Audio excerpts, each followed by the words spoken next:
All student, मैं बलदेव सिंह राघव इतिहास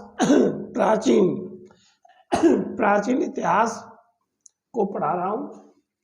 सामान्य परिचय, इसका जो इतिहास का प्राचीन में जो सामान्य परिचय है उसके कुछ पॉइंट हैं, उन्हीं को मैं समझाऊंगा।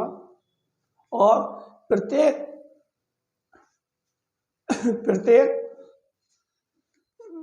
परीक्षा के लिए बहुत ही ज़्यादा इम्पोर्टेंट है। देखिएगा, पहला है इतिहास के तहत अध्ययन किया जाता है, यानी इतिहास के तहत अध्ययन किया जाता है अतीत। क्या? अतीत। फिर प्रथम यूनानी इतिहासकार कौन था? जो प्रथम पहला यूनानी इतिहासकार कौन था? यह हेरोडोटस। क्या था? यानी कि जो पहला यूनानी इतिहासकार कौन था? हेरोडोटस। निम्नलिखित में से किसने स्पष्टता कहा कि इतिहास के समस्त निष्कर्ष युक्त संगत साक्ष्यों पर आधारित है?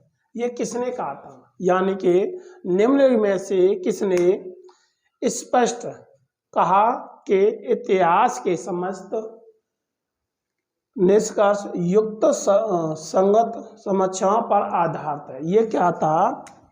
थयूसिडाइटिस, यानी कि जो वैज्ञानिक थे थयूसिडाइटिस ने कहा था।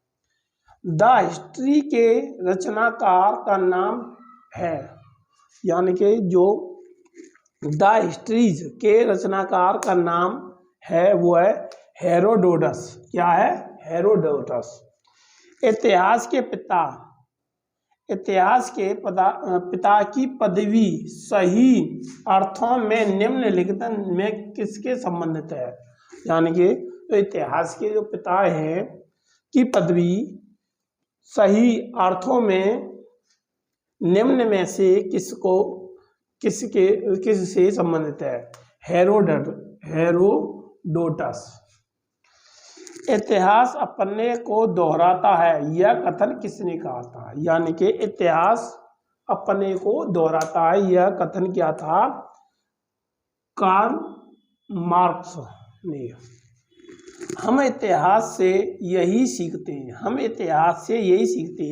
कि आदमी इतिहास से कभी कुछ नहीं सीखता।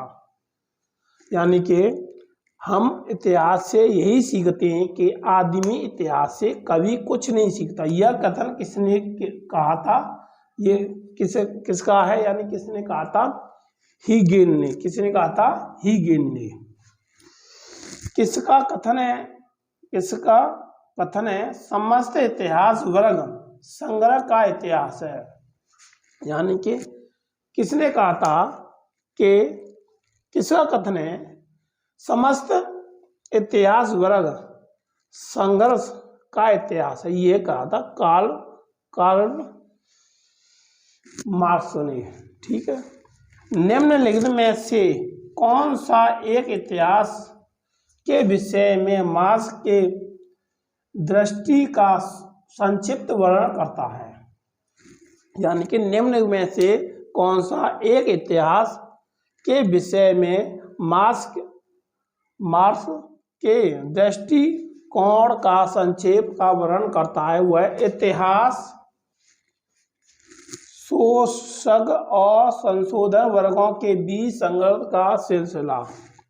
निम्नलिखित में से कौन सा एक इतिहास के विषय में मार्क्स के दृष्टिकोण का संक्षेप वर्णन करता है? वह है इतिहास शोधक का शोधित वर्गों के लिए संघर्ष का सिलसिला।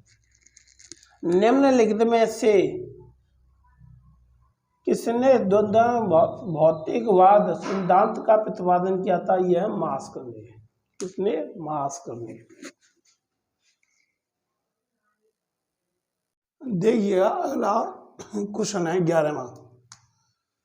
कार्ल कार्ल मार्क्स ने वर्ग संग्रह की प्रक्रिया को निम्नलिखित में से किस सिद्धांत की मदद से समझाया है? यानी कि जो कार्ल मार्क्स ने वर्ग संग्रह की क्रिया को निम्नलिखित में से किस सिद्धांत की मदद से समझाया? उसका आंसर है द्वंद्वात्मक भौतिकवाद। जो कार्ल मार्क्स ने वर्ग संघर्ष की प्रक्रिया को निम्नलिखित में से किस सिद्धांत की मदद से समझाया था? यह समझाया था किसकी मदद से?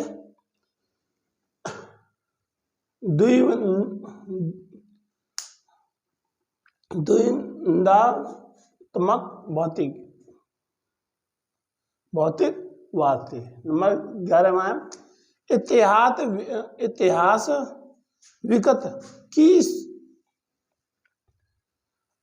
राजनीति, यह कथन किसने किया था? यानी कि इतिहास विगत की राजनीति, ये कथन किसने किया था? ये क्या था? हमने शीले ने। किसने किया था? शीले ने।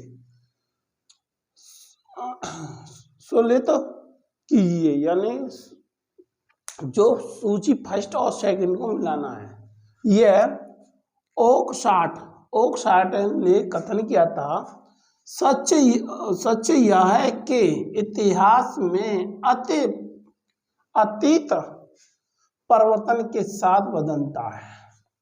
यानी कि ओकशाट ने यह कथन किया था, सच यह है कि इतिहास में अतीत परिवर्तन के साथ बदलता है। अगला है ट्रेवेलियन ने कहा था, इतिहास का महत्व वैज्ञानिक नहीं है। यानी कि जो ट्रेवेलियन ने क्या किया था? इतिहास का महत्व वैज्ञानिक नहीं है। अगला है कॉलीवुड ने कथन किया था, कहा था, संपूर्ण इतिहास विचारों का इतिहास है। यानी कॉलीवुड ने क्या कहा था? संपूर्ण इतिहास विचारों का इतिहास। ठीक। ब्यूरी ने क्या कहा था? ब्यूरी का कथन था, इतिहास स्वतः ही मात्र एक विज्ञान है। यानी कि ब्यूरी ने क्या कथन कहा था? इतिहास स्वतः मात्र एक विज्ञान है जिससे कम नहीं और इससे अधिक नहीं। यानी कि ब्यूरी ने जो कथन कहा था वो क्या था? इतिहास स्वतः मात्र एक विज्ञान है जिससे कम नहीं और अधिक नहीं। और अगला क्वेश्चन है, किस इतिहास दर्शन शास्त्री ने कहा था? यानी किस इतिहास दर्शन शास्त्री ने कहा था, समस्त इतिहास समकालीन इतिहास है। जो किस इतिहास दर्शन शास्त्री ने कहा था समस्त इतिहास समकालीन इतिहास है, वो है बेनेडिक्टो क्रोजे। अच्छा, अगला है, इतिहास अतीत एवं वर्तमान के बीच अंतहीन है। अंतहीन वार्ता यह कथन किसने कहा था? यानी कि इतिहास अतीत एवं वर्तमान के बीच अंतहीन वार्ता है, यह कथन किसने कहा था? E.H. कार्ल ने। किसने कहा था? E.H. कार्ल ने। तिथियों के साथ प्रयुक्त होने वाला BC किसका संक्षिप्त अक्षर है?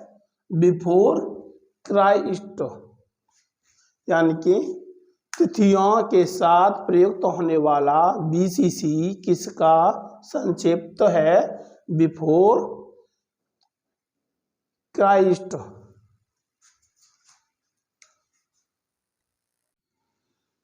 अगला क्वेश्चन है, तिथियों के साथ प्रयुक्त होने वाले AD का पूरा रूप क्या है? यानी कि तिथियों के साथ प्रयुक्त होने वाले एडी का पूरा रूप क्या है, या इसका पूरा नाम क्या होगा? एनो डोमिनी। वर्ष 50 ईसा पूर्व, यानी कि 50 ईसा पूर्व किसके बाद आएगा? वर्ष 150 ईसा पूर्व के बाद आता है।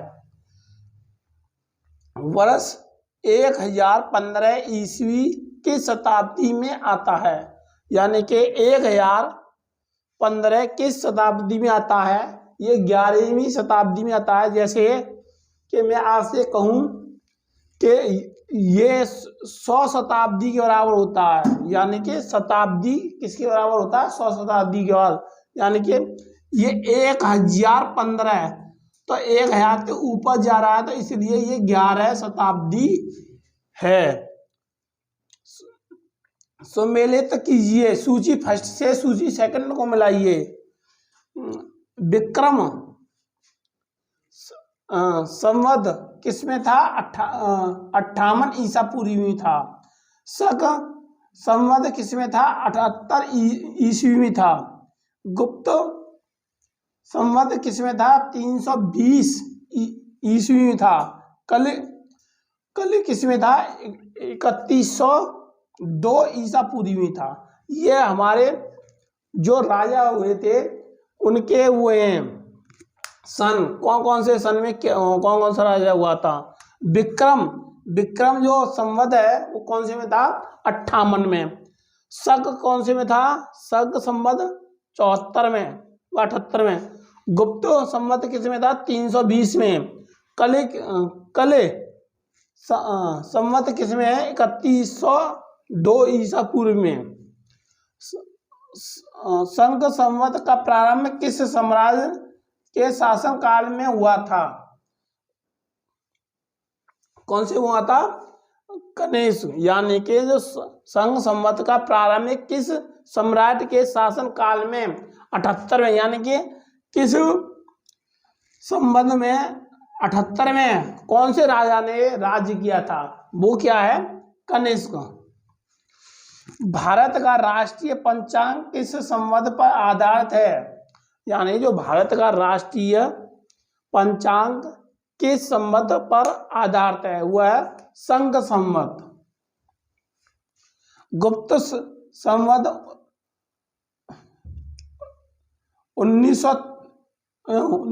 319 से 320 को प्रारंभ करने वाला श्रेय किसको दिया जाता है? यानी कि जो गुप्त संवत का सबसे पहले जो राजा था वो चंद्रगुप्त था, चंद्रगुप्त प्रथम।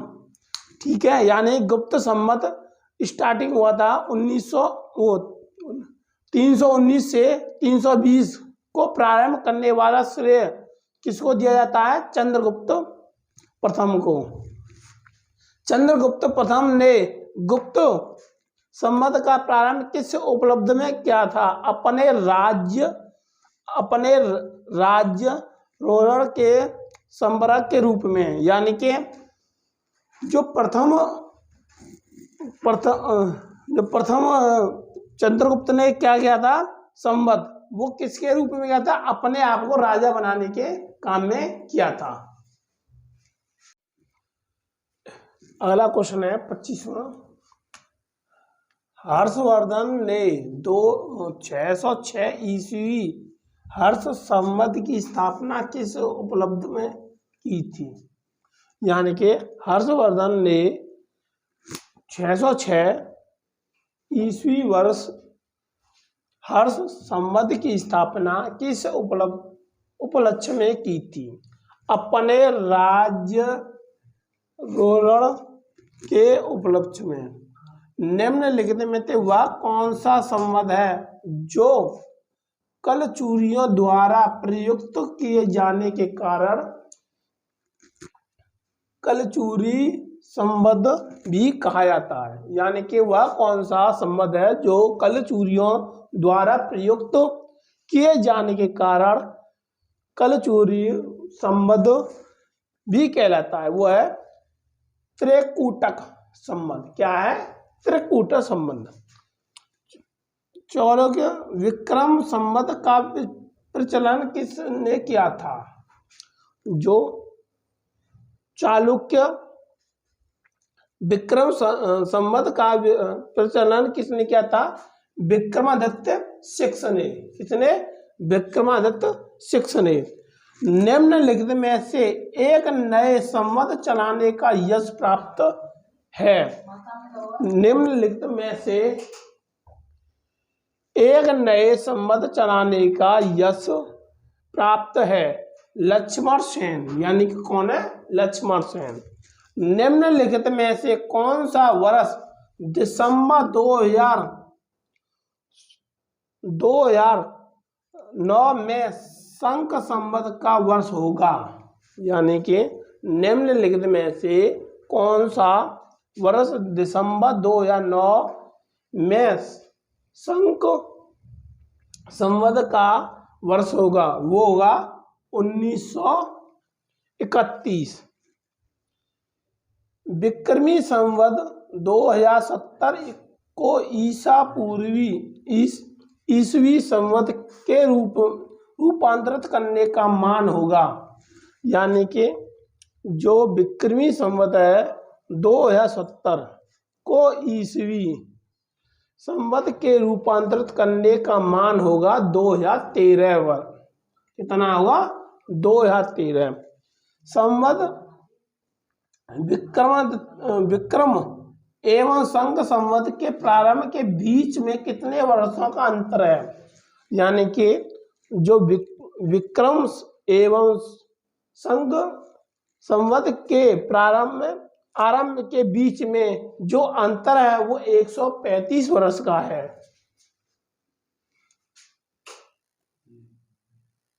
नेक्स्ट क्वेश्चन है, पुलकेशन फर्स्ट का बादामी शिलालेख वर्ष 465 का दिनांकित है। यदि इससे विक्रम संवत में दिनांकित करना हो तो वर्ष होगा कितना? होगा 600। यानी कि पुलकेशिन फर्स्ट का बादामी शिलालेख शक वर्ष 465 का दिनांकित है। यदि इसे विक्रम संवत में दिनांकित करना हो तो वर्ष कितना कौन सा होगा? 600 वर्ष। कैलेंडर में विक्रम संवत 2063 लिखा हुआ है। यानी कि जो कैलेंडर में विक्रम विक्रम संवत 2063 लिखा हुआ है तो साके यानी शक संवत क्या होगा? वो होगा हमारा 1928 शेके। पुरातत्व में स्तर विन्यास पद्धति के निम्नलिखित किसको समझने के लिए प्रयुक्त की जाती है? वह भौतिक अवशेष के क्रमिक निक्षेप कार्बन 14 स्थिति निर्धारित पद्धति का विकास किया था। किसने किया था? वेंडर लिब्बी ने। काष्ठ अस्थि और शंख के पुरातत्वीय नमूने का कार्य निर्धारण करने के लिए निम्नलिखित में से कौन सा अपनाया जाता है? कार्बन 14। कौन सा? कार्बन 14। कार्बन डेटिंग निम्न की आयु निर्धारित हेतु प्रयुक्त की जाती है। जीवाश्म इतिहास का अंत एवं इतिहास का प्रारंभ कब माना जाता है? मानव ने लिखना सीखा। यानी कि जो हमारा इतिहास है या प्रायोगिक इतिहास है इसका आरंभ कब से प्रारंभ हुआ था? वो होता जब से मानव ने लिखना सीखा था, जब से हमारा इतिहास और प्रायोगिक इतिहास दोनों ही प्रारंभ हुआ था।